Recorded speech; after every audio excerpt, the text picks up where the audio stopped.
Ahora sí. Entonces, pues bienvenidos al seminario de analista. Esta ya es la tercera sesión. Estamos siguiendo las notas de Andrew Ng del curso que es en Stanford. Y hoy queremos revisar la parte de modelos generativos. La primera parte que la hace en realidad sobre modelos generativos. Entonces, primero, él lo que hace es hablar sobre la diferencia entre qué es un modelo discriminativo y un modelo generativo. Después pasa a hablar de un modelo generativo relativamente sencillo que se llama discriminante gaussiano, del cual hay dos versiones. Está la versión lineal y la versión cuadrática. Y el análisis gaussiano, el análisis gaussiano discriminante está basado en la distribución normal multivariada. Y al final vamos a hablar sobre el método de Naïf-Bayes. No me acuerdo cómo se traduce Naïf a español. Ingenuo, quizás. Sí. Entonces, pues bueno, empecemos mirando. ¿Cuál es la diferencia? ¿Ustedes ven aquí el mouse? Ok, sí, listo. Entonces empecemos hablando acerca de la diferencia entre qué es un modelo discriminativo y un modelo generativo. Los modelos que hemos visto hasta ahorita, sobre los que hablaron Vladimir y Carolina, son modelos discriminativos, porque se busca modelar la probabilidad de mi variable y, mi característica, o sea, lo que quiero predecir a partir de la distribución de lo que quiero predecir a partir de las características que son X, dados unos parámetros θ, que son los parámetros de mi modelo. Un ejemplo de esto vendría siendo la regresión logística, donde esta probabilidad toma la siguiente forma, donde G es la función logística, y adicionalmente esta regresión logística nos da un borde de decisión lineal. También, digamos, podríamos trabajar con bordes de decisión no lineales y cuadráticos, cúbicos, etc. Pero pues así es como se trabaja la regresión logística. Y el objetivo de los modelos discriminativos es maximizar el likelihood condicional, que se escribe de esta forma. Bueno, este sería el log likelihood. Y por otro lado tenemos los modelos generativos, donde lo que queremos es modelar la distribución conjunta de X y Y a partir y tener unos parámetros. Entonces aquí lo que queremos es maximizar el likelihood conjunto, log likelihood conjunto, y que toma esta forma. Y el abordaje que más se suele utilizar para poder trabajar esta distribución conjunta de los X y los Y, o sea, los X mis características, los Y lo que quiero predecir, es utilizar la definición de probabilidad condicional para reemplazar esta probabilidad conjunta de X y Y con la probabilidad de X dado Y por la probabilidad de Y. Entonces hemos cambiado el problema de tener una probabilidad conjunta a tener la probabilidad de mis características dado lo que quiero predecir por la probabilidad de aquello que quiero predecir, del label. Entonces tenemos que en realidad que modelar dos cosas, o sea, pasamos de modelar una sola distribución a modelar dos, pero haremos suposiciones sobre cada una de estas dos y esto hará que sea más fácil después encontrar alguna forma de modelar estas probabilidades. Entonces un ejemplo que, pues este no lo da Andrew Ng, pero está por ahí, es muy parecido a lo que habla. Juan, qué pena, vuelva otra vez, por favor.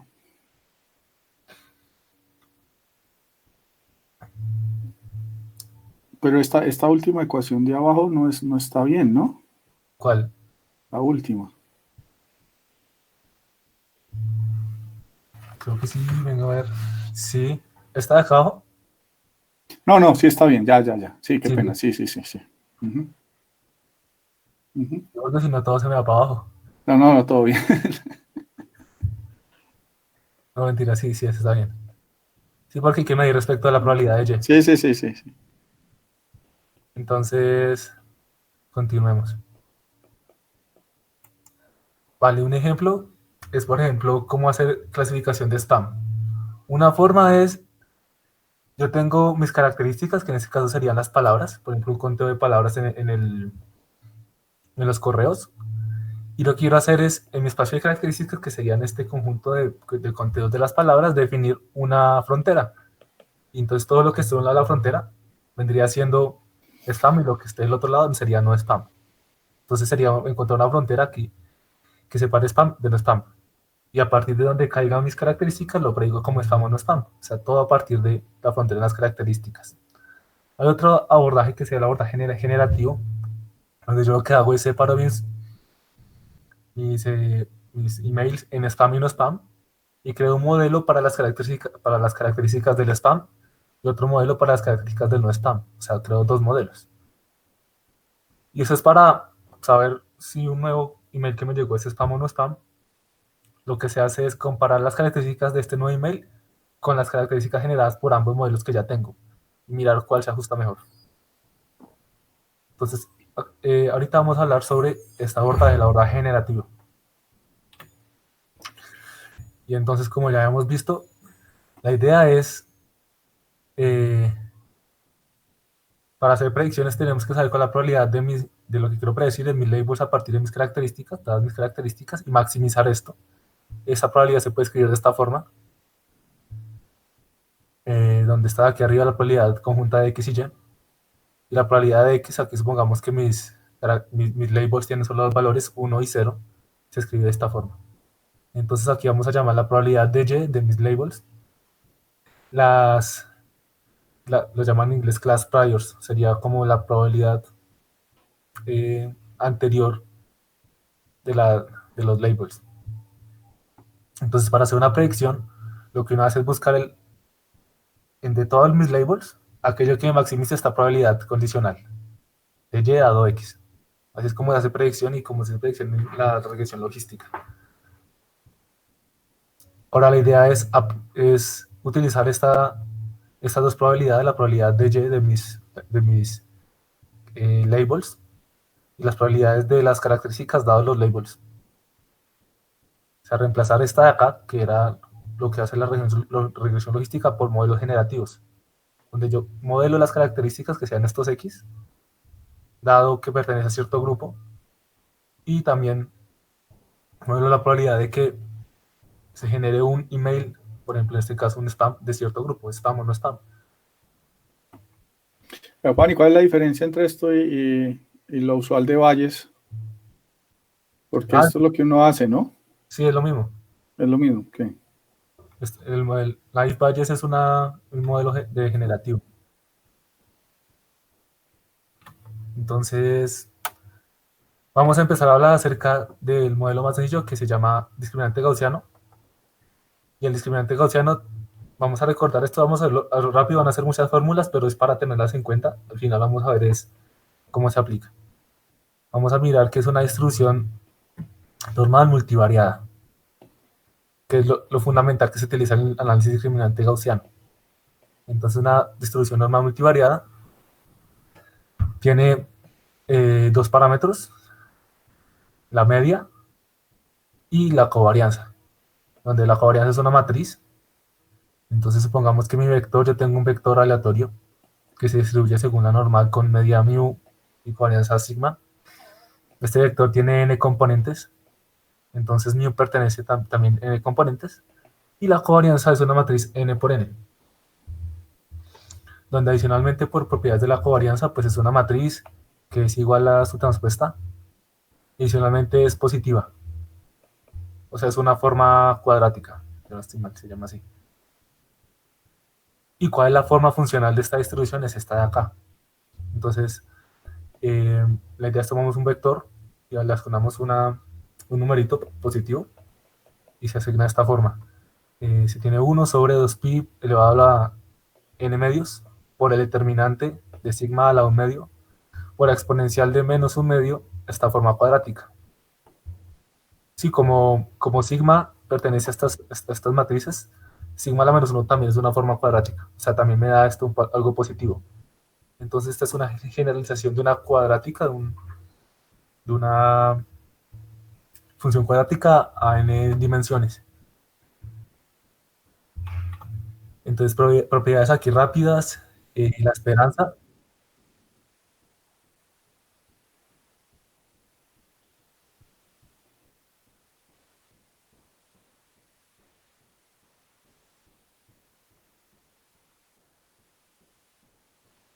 por,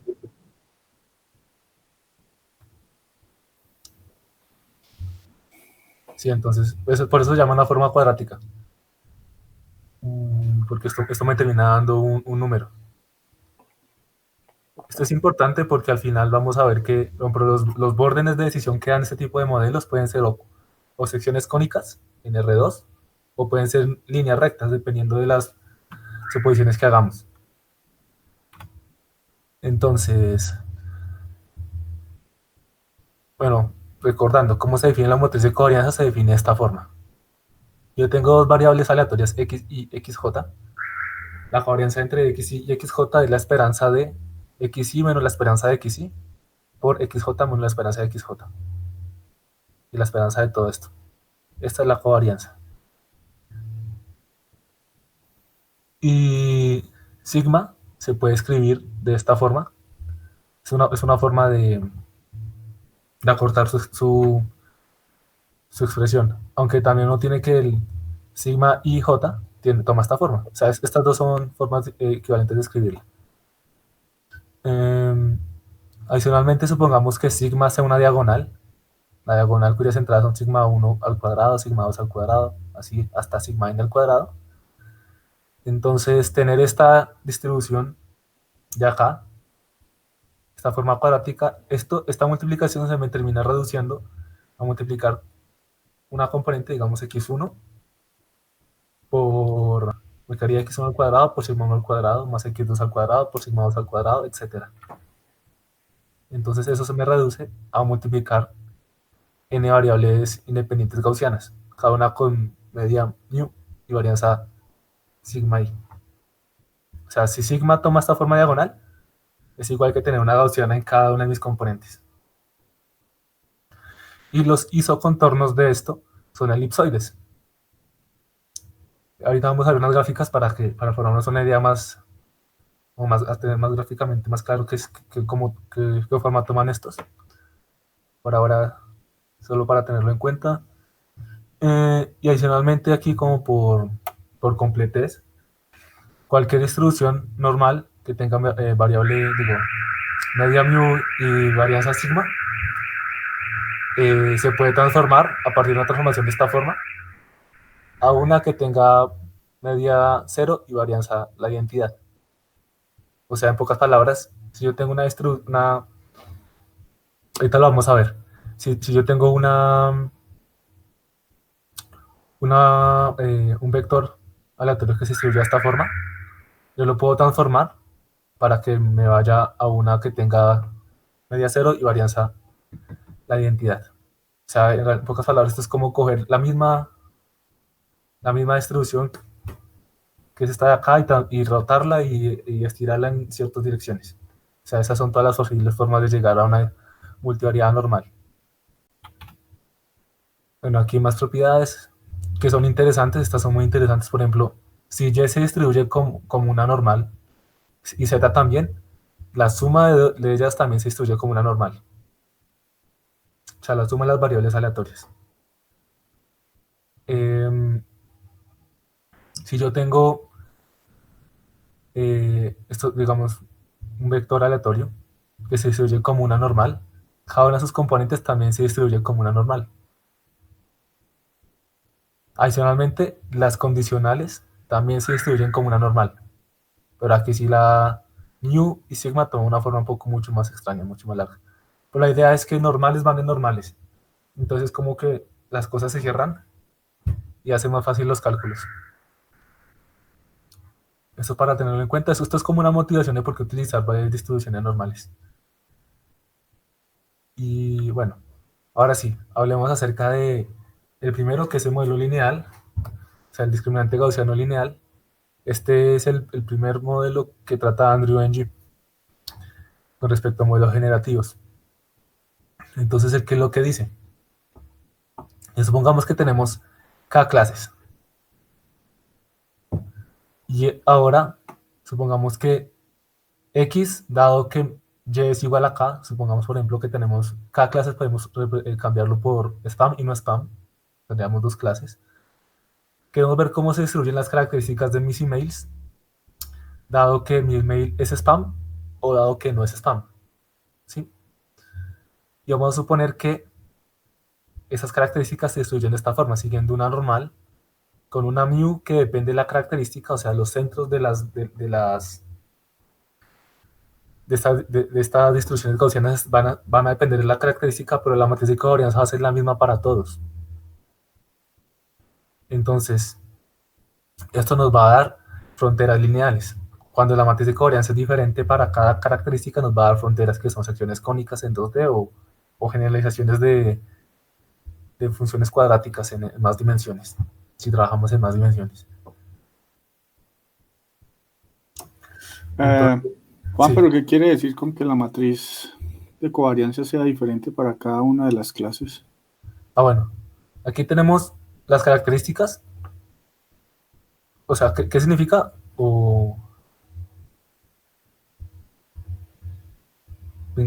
Pues la matriz de covarianza me da la forma de la distribución y el mu me dice dónde está centrada. Sí. Entonces, cuando uno hace la suposición de que para todas mis clases, las características de esas clases tienen la misma matriz de covarianza, significa que la forma de las gaussianas va a ser la misma para todos. O sea, en el espacio de características vamos a tener varias gaussianas corridas. Ok. Pero todas van a ser iguales en forma. Entonces esto va a hacer que los bordes de decisión sean lineales. Ahorita solo vemos más bonito. Y ahora esto es como un poco de matemáticas. Los cálculos pues, van a estar en el GitHub, pero entonces como para hacernos a la idea de cómo son los cálculos de encontrar los estimadores, se utiliza Maximum Likelihood Estimation. O sea, entonces, ¿cómo se hace esta cosa? Primero, vamos a suponer que P se distribuye como una multinomial. ¿Sí? Entonces la probabilidad de que y sea igual a K va a ser igual a pi a la K. O sea, vamos a tener primero que estimar este pi K, pi sub K. Y vemos que esta probabilidad, la probabilidad de y que sea igual a K dado X, toma esta forma. Después que reemplazamos, porque aquí tenemos pi K, P de X es una constante. P de X a la menos 1 lo ponemos como una constante. Pi sub K es la probabilidad de que y sea igual a K, y esta parte de acá es la probabilidad de que X, la distribución de las características, dado que mi label es igual a K. Entonces, el logaritmo de esto vendría siendo igual a esto de acá. Entonces, C de 2', que es una constante, logaritmo de sub K, menos un medio de esta forma de esto de acá, mu sub k transpuesto por sigma a la menos 1 por mu sub k, más x transpuesto por sigma a la menos 1 por mu sub k. Este C dos comillas tiene constantes que no dependen al final ni de sigma, ni de mu, ni de pi, que son los parámetros que queremos estimar. Entonces, primero veamos es una cosa muy importante, y es que esto, o sea, el valor que tome esta parte de acá, esta función de acá, es lo que me va a decir si mi característica pertenece o no a cierta clase. Entonces se le llama la función discriminante y toma esta forma. Lo primero que uno se da cuenta es que esta función es lineal en los X. Entonces las fronteras de decisión van a ser lineales en este caso.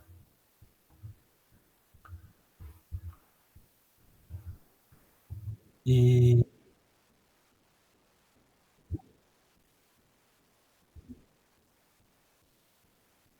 bueno,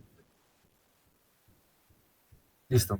Esta es la probabilidad de que mi característica pertenezca a la... yo doy unas características X. Y esta es la probabilidad de que el label asociado a esas características sea igual a K, o sea, a mi clase K. Entonces,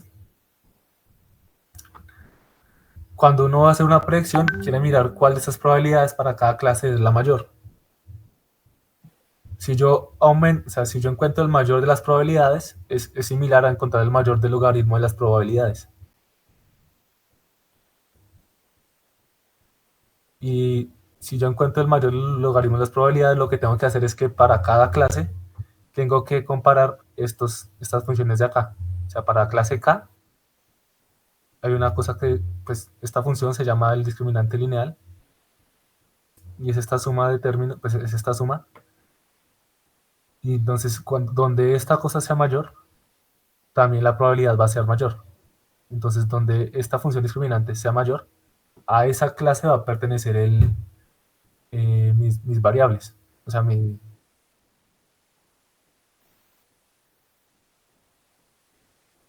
sí, exacto. Sí, sí, sí, sí, exacto. Entonces, aquí lo importante es que esta función quedó lineal. Entonces, después cuando uno quiera decidir, lo que hace es comparar para todas las clases K y L. Bueno, esta es una forma de hacerlo, ¿no? Para todas las clases K, o sea, todas las parejas de clases, yo comparo el valor de este discriminante lineal en el punto X para saber a qué clase qué clase le doy. Entonces lo que estoy haciendo es compararlo para la clase K y para la clase L. Y miro cuál me da mayor. Y el que me da mayor, yo digo pertenece a esa clase. Entonces, como esto es lineal en X, todas estas funciones que están acá son lineales en X. O sea, X transpuesto, y estas son constantes. Por eso se llama análisis discriminante lineal. Aquí lo que tenemos que hacer es estimar pi de k, estimar mu de k y estimar sigma. Ahora, ¿cómo se estima eso? Se utiliza Maximum Likelihood Estimation, estimación de máxima verosimilitud. Entonces, esto Carolina ya nos lo explicó la vez pasada, pero aquí hay un par de truquitos. Vamos a revisarlo rápido porque el álgebra es un poco cansona, pero el procedimiento es exactamente el mismo. Tenemos un conjunto de datos. Recuerden que el superscript aquí, o sea, paréntesis i, significa que es el dato i. Y aquí tenemos k clases, entonces y sub i pertenece a este conjunto, desde 1 hasta acá. Entonces, la probabilidad de tener mis datos, D, sería la probabilidad, o sea, la multiplicación de las probabilidades. Aquí estamos suponiendo que cada dato es independiente de los anteriores, entonces la probabilidad de obtener todos los datos es la multiplicación de la probabilidad de obtener cada dato. Entonces, el logaritmo de la probabilidad de obtener mi conjunto de datos D vendría siendo el logaritmo de esta multiplicación, donde esta probabilidad está parametrizada por mi conjunto de probabilidades pi, mi conjunto de medias mu y una sola matriz de covarianza. Ahora, esta probabilidad conjunta la vamos a cambiar por una probabilidad condicional multiplicada por la probabilidad de los y sub i. Y ahora vamos a suponer que estos y sub i se distribuyen como multinomial. Entonces, por eso le estamos dando esta parametrización. O sea, lo estamos parametrizando solamente por un pi sub k. Entonces, no me acuerdo cómo se llama esta función. Bueno, este es el logaritmo de la probabilidad de los datos. La idea es maximizar esta función de acá. Entonces empezamos a jugar. Y vamos a maximizarla con respecto a cada uno de mis parámetros. Entonces primero vamos a maximizarla con respecto a pi. Juan, ese es el logaritmo de la anterior, ¿no? De la likelihood. Sí, es este el logaritmo de PD. Ujú. Pero yo le dan un nombre, no me acuerdo cómo se llama. Pero bueno, el caso es que si maximizamos el logaritmo, también maximizamos la probabilidad de tener mi conjunto de datos. Entonces la idea acá es vamos a calcular el gradiente de esta función de acá con respecto a los pis, porque tenemos k, este pi en realidad es un vector que tiene k entradas, pi sub 1, pi sub 2, pi sub 3, así hasta pi sub k, porque tenemos k clases. Entonces calculamos esta derivada, nos damos cuenta que la única parte de esta sumatoria de aquí arriba que depende de los pi es esta de acá, ¿sí? Entonces lo que tenemos que hacer es sumar desde i1 hasta m, donde m es mi cantidad de datos, el gradiente respecto de pi del logaritmo de esta probabilidad. Y pues esta probabilidad va a ser una multinomial. Entonces va a ser pi sub j elevado al indicador de que y sub j es igual a 1. O sea, de que mi... bueno, en realidad sería de que mi elemento pertenece a la clase y sub j. Entonces, adicionalmente toca imponer otra restricción y es que la sumatoria de estos pi sub l, o sea, de los pi sub l, sí, tienen que dar igual a 1 porque son probabilidades. Entonces lo que se hace acá es utilizar un multiplicador de Lagrange. Y lo que uno hace es, pues define el lagrangiano como la función anterior, menos el multiplicador de Lagrange por mi restricción. Y derivamos esto respecto de... aquí un error de notación, perdónenme. Este teta es en realidad el pi. Uy, sí, sí. Este teta sería pi. Entonces, toca en realidad derivar respecto de pi. E igualamos a 0 y se obtiene lo siguiente. Se obtiene que lambda vendría siendo igual a n sub c, que es la cantidad de, esto se llaman de puntos, bueno, sí, de puntos que pertenecen a la clase C, dividido sobre pi sub c. Y entonces, esto después, como sumamos sobre C, sumamos sobre todas las clases, tenemos que la cantidad de elementos en la clase C vendría siendo igual a lambda por la probabilidad de pertenecer a la clase C. Ahora, si sumamos sobre todas las clases, esto de acá, n sub c, esto me tendría que dar toda la cantidad de datos que yo tengo. Y sumamos sobre todas las clases también lambda por pi sub c, me tendría que dar lambda, porque estos pi suman 1. Esto nos lleva a que, perdón, aquí otra vez me equivoqué en la notación, este pi sub c, este sería pi sub c. El estimador de pi sub c es la cantidad de elementos que pertenecen a la clase C sobre la cantidad total de elementos, lo cual uno esperaría. O sea, esto es... Para encontrar la frecuencia. Sí, sí. Entonces, como ya vimos cómo se hace esto, nosotros lo vamos a ver rápido. Esto es como para tener una idea, porque esto se repite siempre y siempre en todos los cálculos. Y como son modelos muy sencillos, pues es lo que uno siempre esperaría. Entonces, para encontrar mu se hace algo similar. Se coge esta función, el logaritmo de la probabilidad. Se calcula el gradiente respecto de mu. Se iguala a 0. Y uno termina llegando a que mu sub c, la media, es simplemente lo que uno esperaría. Calculamos la entrada, o sea, cogemos aquellos elementos cuya clase es C, cogemos la característica I, la sumamos sobre todos los datos y dividimos sobre la cantidad de elementos que hay en esa clase, la media sobre la clase. Y para la matriz de covarianza es exactamente igual, solamente que hay que utilizar unos trucos porque, por ejemplo, uno tiene que derivar este logaritmo del determinante a la menos un medio. Entonces, bueno, aquí yo no los puse, pero por ejemplo, la derivada del logaritmo del determinante de una matriz es igual a la matriz a la menos 1 y la transpuesta de eso. Entonces uno utiliza ese tipo de cosas para, después de mucha álgebra, terminar llegando a que la matriz de covarianza es exactamente igual a lo que uno esperaría. ¿sí? Simplemente dividimos por 1 sobre n, que es la cantidad total de datos. Aquí otra vez un error de notación. Este es m, estos deberían ser iguales, perdón. Esta es la cantidad de datos y estamos sumando sobre todos los datos.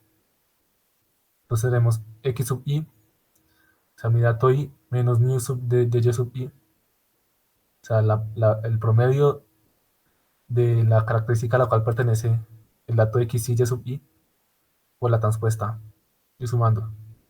Esa es la matriz de covarianza.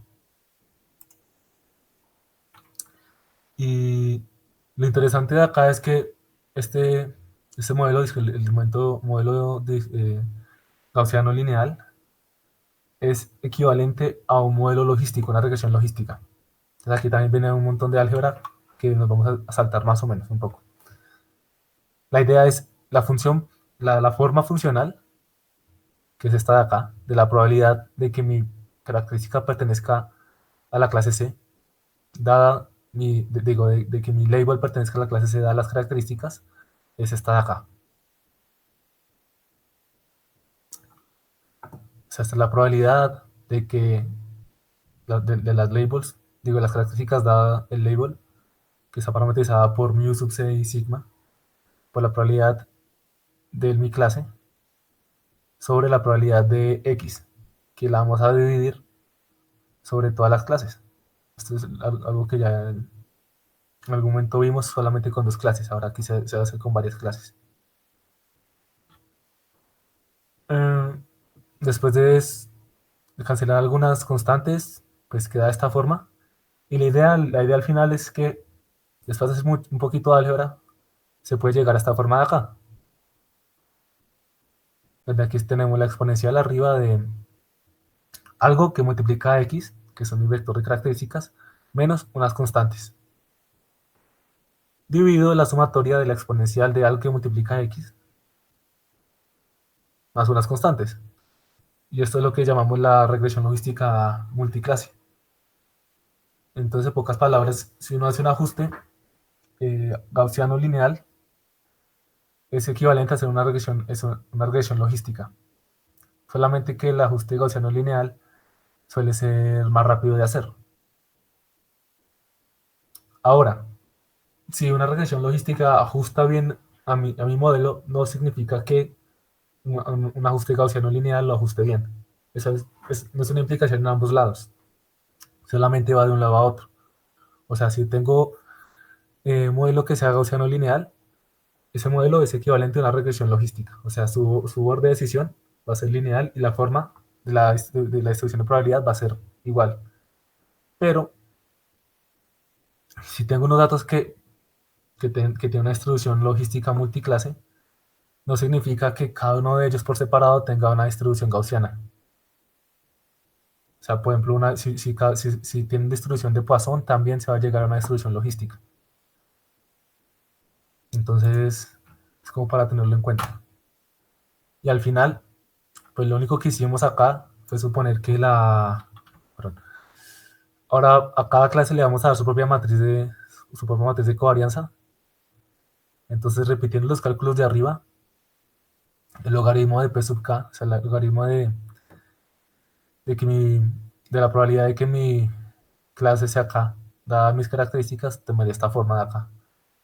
Pero ahora, esto de aquí es cuadrático en el x.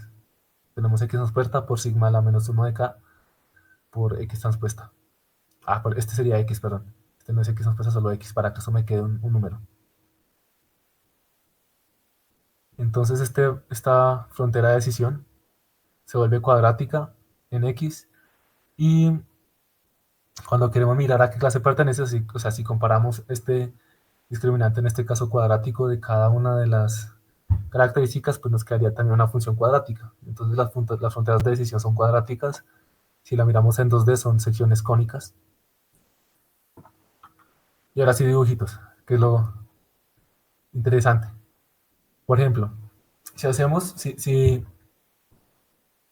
se dan cuenta, aquí tenemos los mismos puntos, o sea, tenemos las mismas distribuciones, pero aquí vamos a utilizar LDA y aquí vamos a utilizar QDA, o sea, cuadrático y lineal. Si utilizamos lineal, todas las fronteras de decisión van a ser lineales. Si utilizamos QDA, o sea, cada una de cada una de las clases tiene su propia matriz de covarianza, las fronteras de decisión van a ser secciones cónicas o cuadráticas, o sea, funciones cuadráticas en mis características. Entonces aquí en 2D serían secciones cónicas. Y otra cosa que también pasa acá es, si se dan cuenta aquí, podemos tener clústeres que están totalmente aislados de los demás. O sea, este está metido entre los otros, mientras que el lineal, utilizamos LDA, de alguna forma este clúster de acá va a tener que tener contacto con este de aquí. Entonces, como observación, ellos mencionan que el análisis cuadrático suele sobreajustar los datos. Entonces, por ejemplo, aquí tenemos dos conjuntos de datos que son los mismos. Ellos los crearon de tal forma que la frontera, esta línea morada, punteadita, es la línea de decisión correcta y ajustaron un LDA y un QDA. O sea, un modelo lineal y un modelo cuadrático. Entonces, el modelo cuadrático es esta línea verde. El modelo lineal es esta línea punteadita, pero con puntos, no con rayas. Entonces, el modelo cuadrático tiende a sobreajustar los datos. Pero si la frontera es curva, pues el modelo cuadrático da mucho mejor, nada que hacer. Entonces aquí, venga, a ver, 6 y 44. Ah, listo, podemos ver unos dibujitos para hacernos la idea de cómo serían 2D esto. Va a compartir pantalla. Esto presente.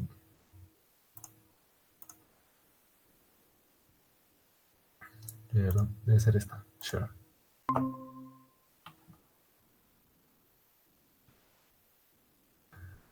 Es una gaussiana multivariada. Entonces esto se grafica con Plotly, es lo más de bonito. Y pues si se dan cuenta, aquí tenemos las curvas de nivel, la matriz de covarianza es la identidad, entonces las curvas de nivel son círculos.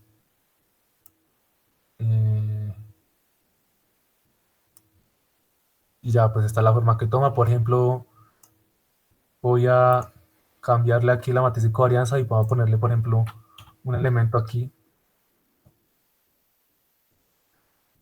fuera de la diagonal. Me haría generar, me la debería correr, o sea, rotar. Ah, no, ok, exactamente. Sí.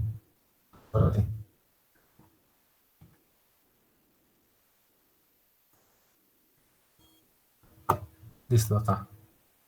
O sea, si dan cuenta, lo que hizo fue rotarla. Y ahora las curvas de nivel son elipses. Entonces, esta es la forma que toman las distribuciones gaussianas en 2D. Esto era como para ver Plotly, se ve como bonito, ¿no? Listo. Entonces,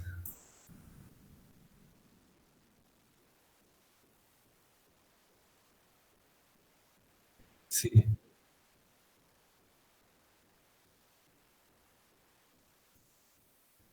sí, aquí sería como chévere ponerle, por ejemplo, unos sliders y poderla cambiar la matriz de covarianza y ver cómo cambia la forma. Pero pues, no me alcanza el tiempo. Pero bueno, esta es la forma que toman. Venga, a ver, no sé qué más podemos ver con respecto a esto. Mm, nada, estas son otras gráficas que se pueden generar, por ejemplo. Esta es la gaussiana y aquí tienen las curvas de nivel. Y ya, en realidad es bastante sencillo. Ahora pasemos, les voy a compartir ahora otra vez la presentación. Aunque no, terminemos de ver, perdón, terminemos de ver esto. Ahora, una implementación en Python de este algoritmo. Tuturum. Lo que vamos a utilizar el dataset de las flores, que es el dataset uno de los datasets típicos de Machine Learning para hacer demostración de cosas. Entonces, Vamos a utilizar muchas librerías. Aquí importante que scikit-learn tiene su propia implementación de este modelo y también encontré una implementación que se la hace a partir de cero utilizando NumPy, porque si se dan cuenta lo único que hay que hacer es calcular medidas y varianzas. Entonces, la persona que encontré, o sea, la persona que lo hizo, digamos, esto no es mío, esto en realidad lo copié y me pareció muy bonita la implementación, eh, lo hizo de las dos formas. Entonces, ellos lo que hacen es, pues como es muy sencillo, crear una función que calcula la distribución de probabilidad, la cual depende de mu, de sigma. Aquí calculan eh, pues el exponente que va dentro del exponencial. Esta es la forma cuadrática. Aquí calculan el denominador, donde toca dividir por el determinante de sigma. Y listo. Algo interesante es que aquí él calcula la frontera de decisión. Aquí ahorita vamos a verlas cómo se ve. Eh, con esto, con esta función, él calcula a qué clase asignarle la, la característica, o sea, mi conjunto de características, a qué clase se la asigno. Y lo hace tanto para LDA como QDA. Entonces, vamos a traer el conjunto de datos que me dice qué tipo de vectores son a partir de sus características. Las características son aquí. La longitud del pétalo, el ancho del pétalo, el sépalo. Uy, en realidad no sé qué sea sépalo. Pero bueno, son 4 características por cada flor.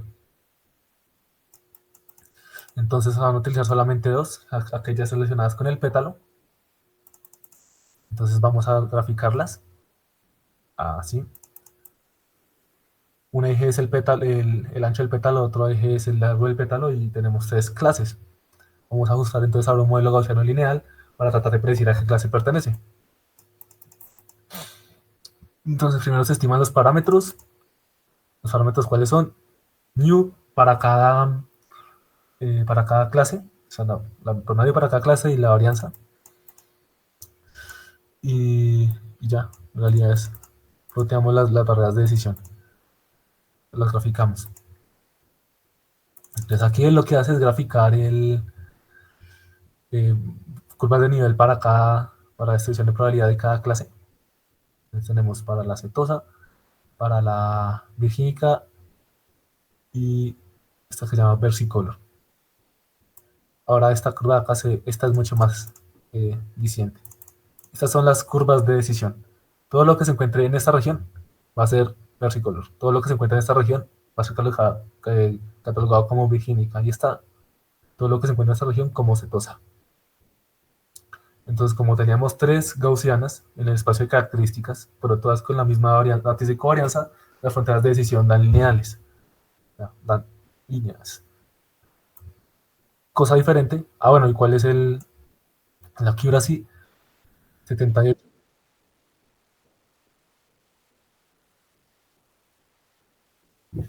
Exacto, sí, pille. Digo, sí, exactamente. Toda la forma de todas las gaussianas es la misma, sin embargo, lo que hacemos es trasladarlas.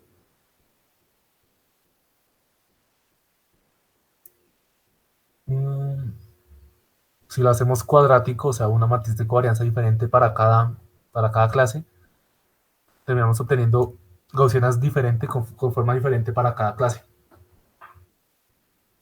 Si se dan cuenta, esta es más alargada, esta es más ancha, estas dos se sobreponen. Y esta es la parte bonita, me parece más diciente de esto de acá. Estas son las fronteras de decisión. Entonces, esta es claramente una cuadrática, pues una función cuadrática en x y en y, o sea, en estas dos variables. Una parábola que está un poco girada. Esa frontera de acá aquí no se alcanza a ver, pero también es cuadrática. Es un poco curva. Y esa es la diferencia entre las dos. Entre las dos tipos, cuadrático y lineal. También se implementar con sklearn, queda mucho más rápido, pero se obtiene algo similar. Digamos, él aquí compara la accuracy utilizando sklearn y la implementación con NumPy. Con sklearn da ligeramente mejor, y esto lo asocia a que sklearn calcula las medias y las varianzas mejor. Pero bueno, entonces esto sería todo lo que hemos visto respecto a discriminantes gaussianos. Ahora vamos a empezar a estudiar un poquito sobre naive Bayes. Y vemos unos ejemplos y eso sería todo lo que haríamos hoy. Entonces, venga, a ver. Ahora tengo la presentación. Vladimir, cuando miramos lo de las ciudades, usted hizo un modelo como este, ¿no? De gaussianas así. Ujú. Ah, no, perdón.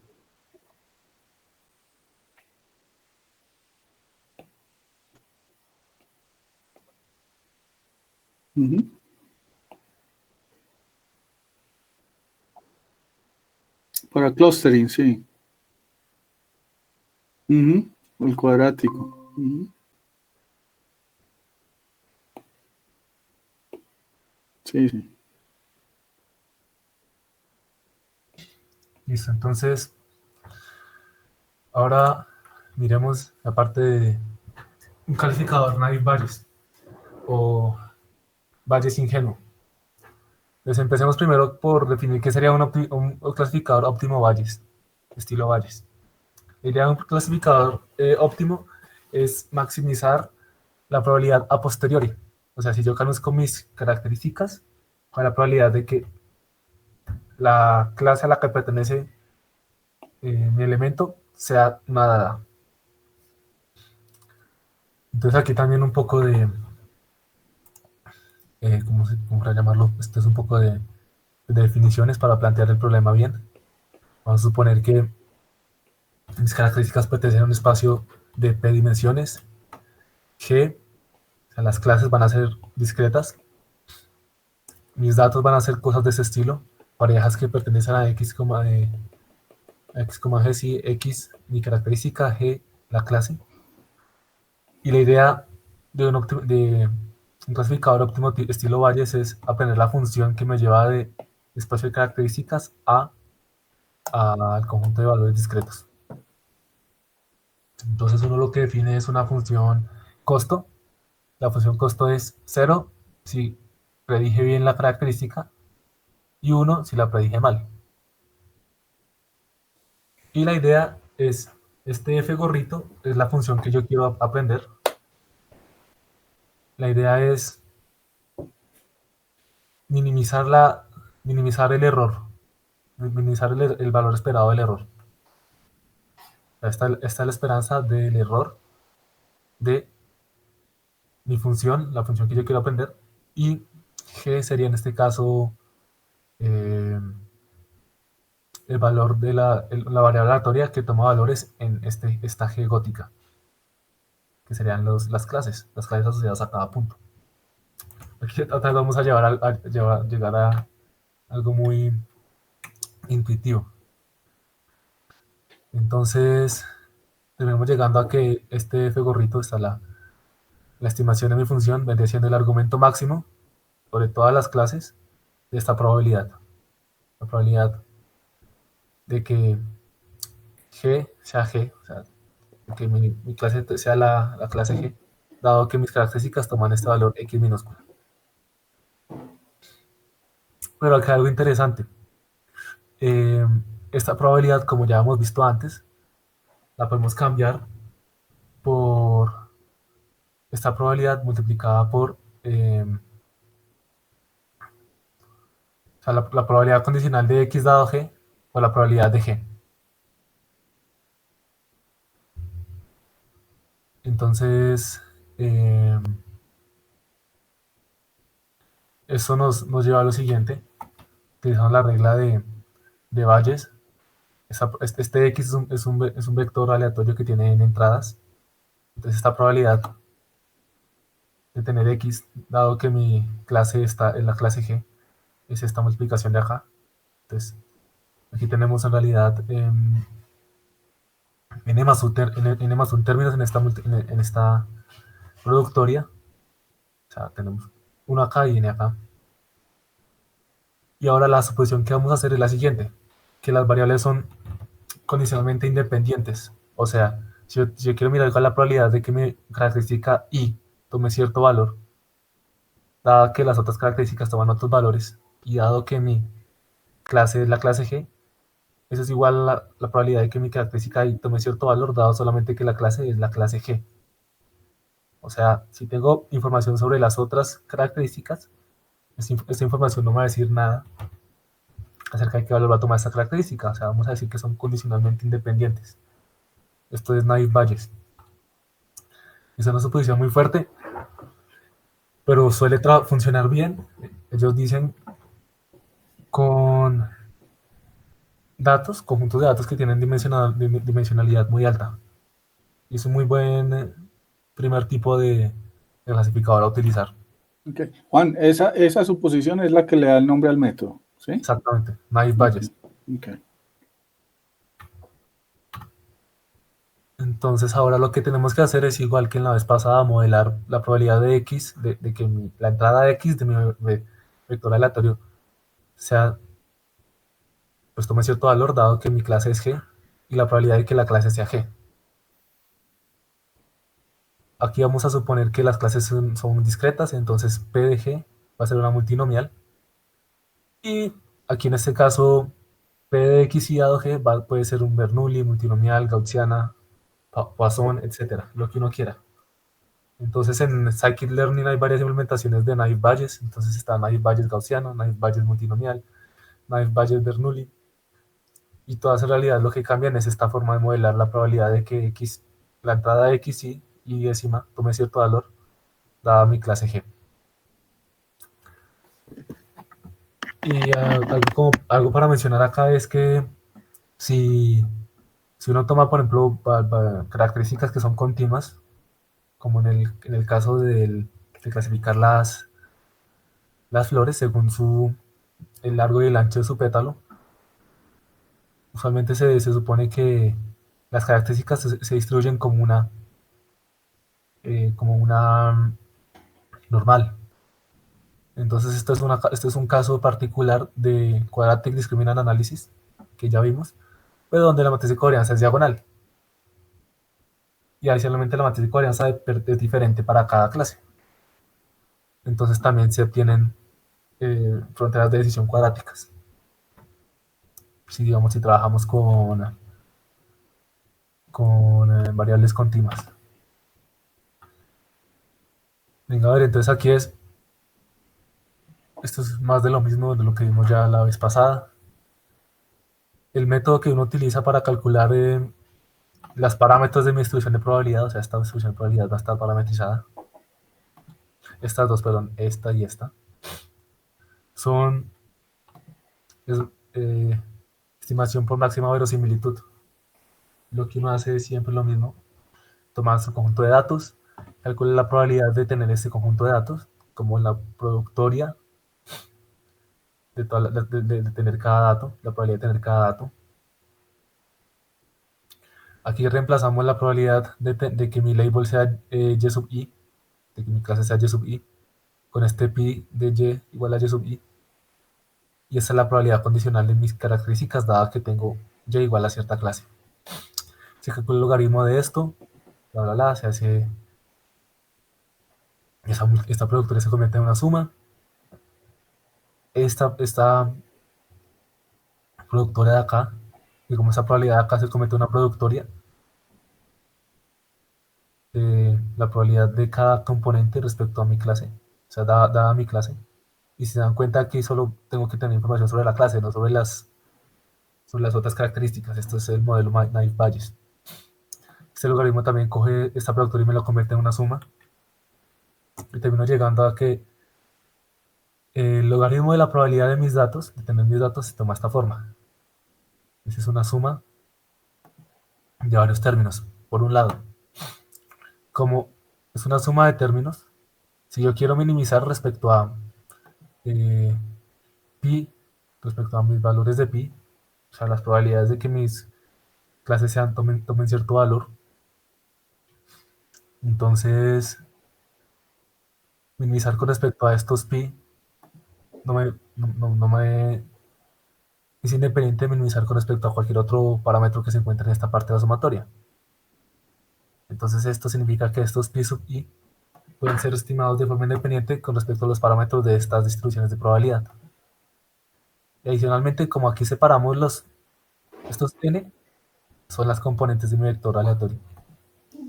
Como también separamos las sumatorias, o sea, tenemos términos diferentes para cada componente del vector aleatorio, también se pueden estimar de forma independiente los parámetros para cada componente del vector aleatorio, o sea, para cada una de mis características. Si tengo tres características, puedo estimar de forma independiente los parámetros para la primera, para la segunda y para la tercera.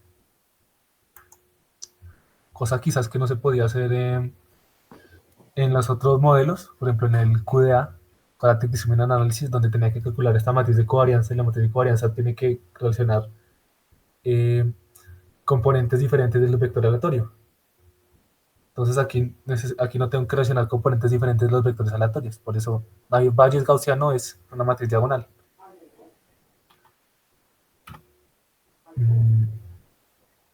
Entonces acá,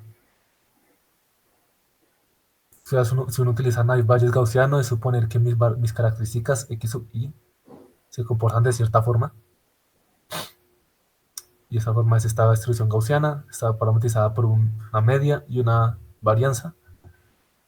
Y pues esto es lo que ya sabemos de siempre. Utilizando Maximum Likelihood Estimation, uno puede llegar a estimar el mejor valor para estos parámetros, mu, sigma, que sería lo que uno esperaría. Mu sería la media, sigma pues sería la varianza, la probabilidad sería pues también la frecuencia. Aquí algo interesante quizás es si uno utiliza multinomial.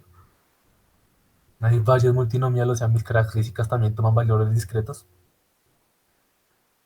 Eh, perdón.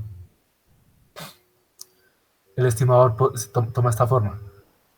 Entonces, n sub y es la cantidad, o sea, estoy trabajando sobre mis características. N sub y es la cantidad de conteos en la clase y de mis características. Aquí, perdón por la anotación.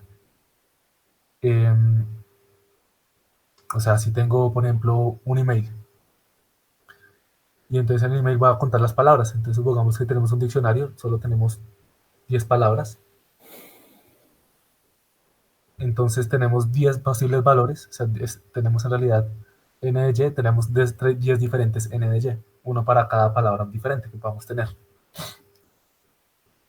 Y,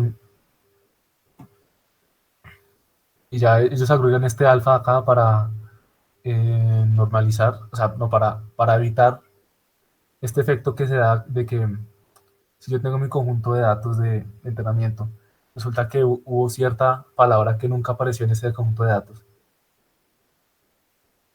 que no se le asigne una probabilidad nula a esa palabra, sino que se le asigna una probabilidad no nula. Y pues eso se hace multiplicando, sumando aquí por alfa y aquí abajo sumando por n por alfa, donde alfa puede tomar cualquier valor positivo. Entonces así uno se evita de que, por ejemplo, si yo entré en mi modelo y supongamos que en mi modelo nunca llegó a la palabra comer, nunca, en mi conjunto de características, y después llega un nuevo mensaje que tiene la palabra comer, puede asignar una probabilidad diferente de cero de que esa palabra comer pertenezca a mi email y no que le dé la probabilidad cero, porque eso genera un overflow en los cálculos, o sea, en cierta parte genera una división de cero sobre cero y, y pues el modelo ya no funciona. Entonces, igual hay muchos tipos de modelos naive Bayes, todo dependiendo de uno de qué tipo de distribución suponga para P. Entonces vamos a mirar una implementación aquí corta para... ¿Dónde lo tenía yo? Aquí.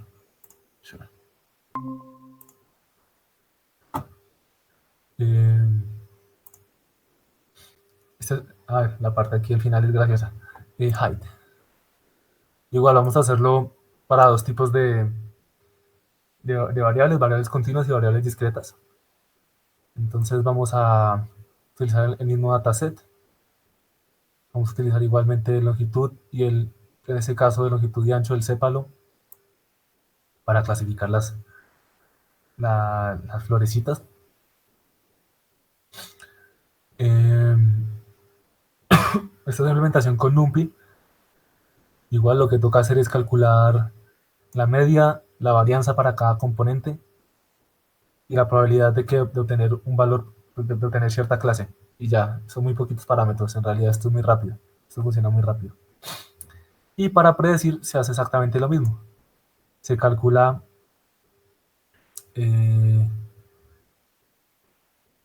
si se dan cuenta aquí él calcula una lista, o sea, se llama score list, y lo que hace es multiplicar eh, esta variable multinormal, la calcula para cada conjunto yo le doy un vector de características y la calcula para cada clase, y mira para qué clase es mayor.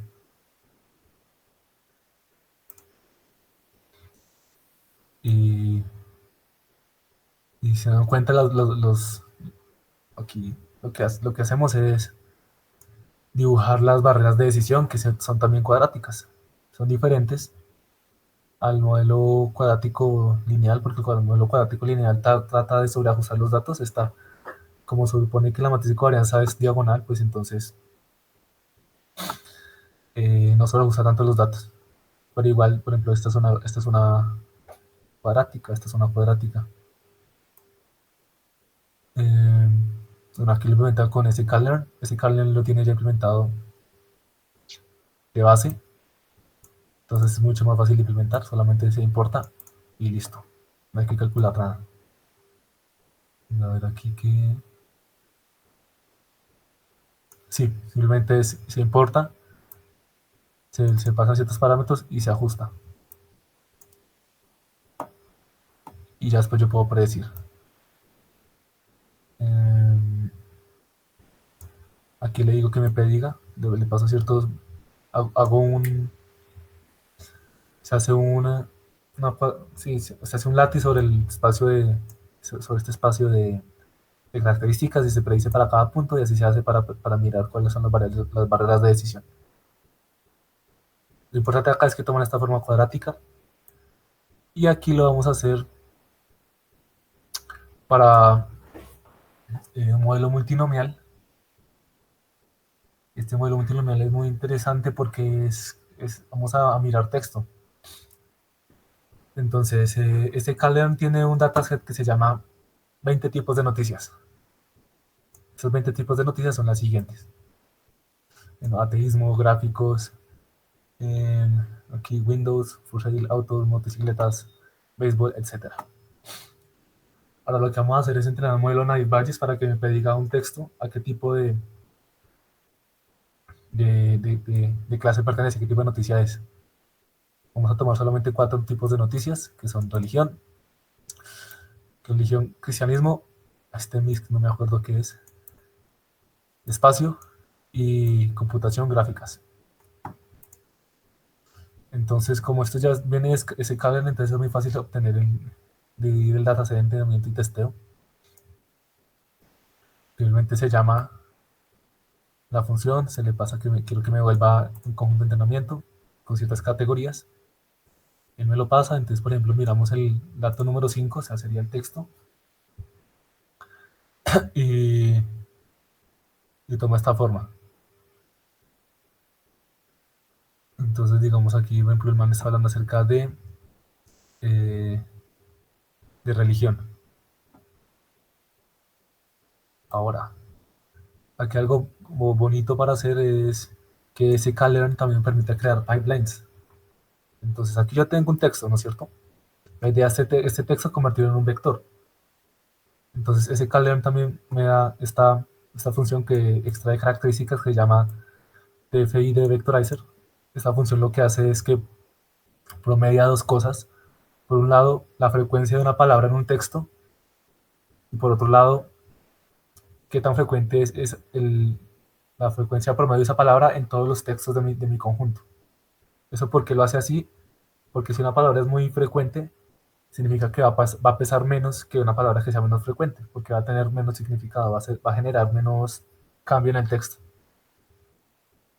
Por ejemplo, las palabras conectoras, las palabras estilo in, an, da, on, cosas de ese estilo, son palabras que aparecen mucho en los textos. Entonces, si aparece en un texto determinado, no va a pesar tanto como, por ejemplo, si aparece la palabra schools. Eso ya me genera un cambio en el texto. Entonces, esta es una forma rápida de explicar qué es lo que hace este feature extraction. Igual, entonces, lo que se hace es crear un pipeline, donde lo que se hace es que la característica que sale de esta función TFI vectorizer se le pasa como entrada a multinomial naive Bayes. Entonces el modelo es este pipeline. Entonces se entrena con los datos de entrenamiento, eh, los targets, o sea, el tipo de texto es cierto tipo, y nada, predecimos en el conjunto de test. Y aquí calculamos la matriz de confusión. Entonces la matriz de confusión lo que nos dice es, esta es la característica real, la característica predicha. La idea es que sobre la diagonal tuviésemos pues, valores muy grandes y fuera de la diagonal valores muy pequeñitos. La clasificación es bastante bien, más que todo, por ejemplo, no confunde lo que es religión cristiana con eh, religión MISC, no me acuerdo qué es, tampoco confunde espacio con religión, tampoco confunde computación con religión, aquí confunde muy poco religión con computación, pero aquí confunde mucho religión MISC con religión cristiana. O sea, aquí se está equivocando bastante. Y, y pues para ver cómo funciona esto, vamos a crear una función predicción y le vamos a meter un texto. Y él nos va a decir qué tipo de categoría es. Entonces, por ejemplo, le metí estos textos. Este texto, entonces, por ejemplo, vamos a mandar un payload a la ISS. El califico como espacio.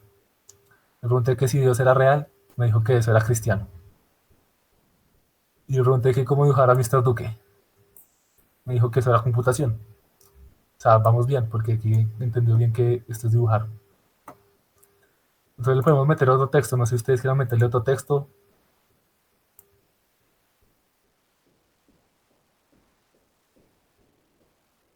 Pero no creo que funcione. No sé.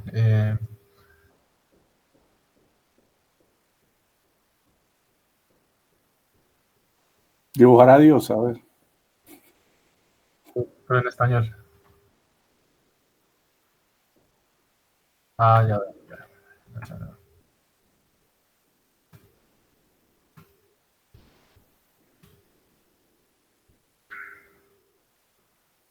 A ver qué nos dicen. Bueno,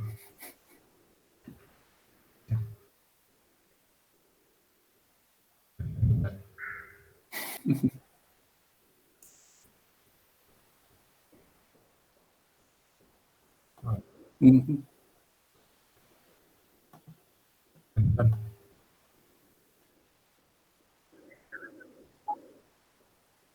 sí. Y pongámosle Holly.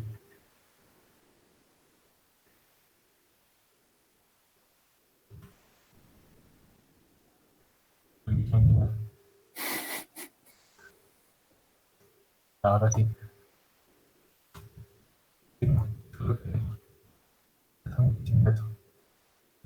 La religión. Y aquí ellos al final dan unos eh, puntos a tener en cuenta.